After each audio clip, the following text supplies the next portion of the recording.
आज के वीडियो में संवेग या मोमेंटम को चित्र और उदाहरण सहित समझाएंगे।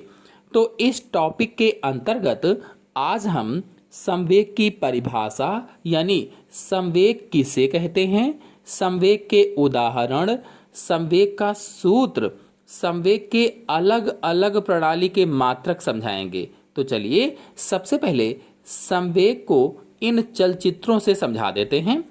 तो ये एक मोटर कार है और ये वाली एक खिलौना कार है।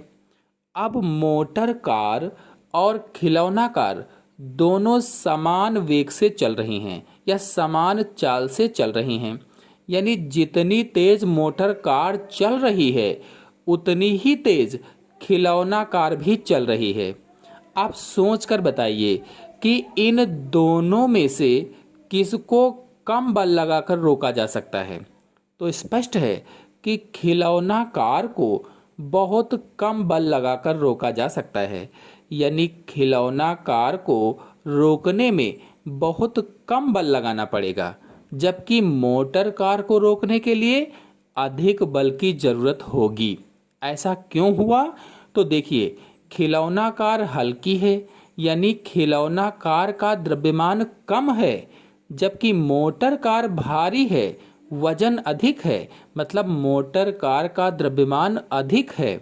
इस प्रकार हम कह सकते हैं कि कम द्रव्यमान वाली गतिशील वस्तु को रोकने में कम बल लगाना पड़ता है और अधिक द्रव्यमान वाली गतिशील वस्तु को रोकने में अपेक्षाकृत अधिक बल लगाना पड़ता है। इस प्रकार निष्कर्ष निकला कि किसी गतिशील वस्तु को रोकने के लिए आवश्यक बल वस्तु के द्रव्यमान पर निर्भर करता है। आगे समझिए, अब मैंने दो मोटर कार लिया है। इन दोनों मोटर कारों में एक मोटर कार तेज गति से चल रही है और दूसरी धीमी गति से चल रही है। अब बताइए कि इनमें से किस कार को रोकने में कम बल की जरूरत पड़ेगी और किस कार को रोकने में अधिक बल की जरूरत पड़ेगी। तो तेजी से चल रही कार को रोकने में अधिक बल लगाना पड़ेगा, मतलब तीव्र गति से आ रही कार को रोकने में अधिक बल की आवश्यकता होगी, जबकि धीमी गति से चल रही कार को रोकने के लिए अपेक्षाकृत कम बल की आवश्यकता होगी, यानी धीमी चाल से चल रही कार को कम बल लगाकर रोका जा सकता है। बिल्कुल इसी तरह से तीव्र वेग से आ रही गेंद को रोकने के लिए अधिक बल लगाना होगा और कम वेग से या कम गति से आने वाली गेंद को रोकने के लिए कम बल लगाना होता है।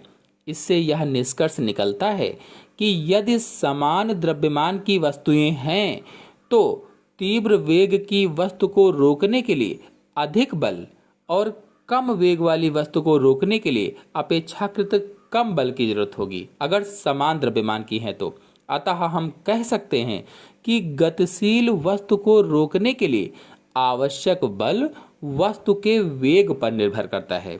इस प्रकार स्पष्ट है कि गतिशील वस्तु को विरामावस्था में लाने के लिए आवश्यक बल दो चीजों पर निर्भर करता है। पहली वस्तु का द्रव्यमान और दूसरी वस्तु का वेग।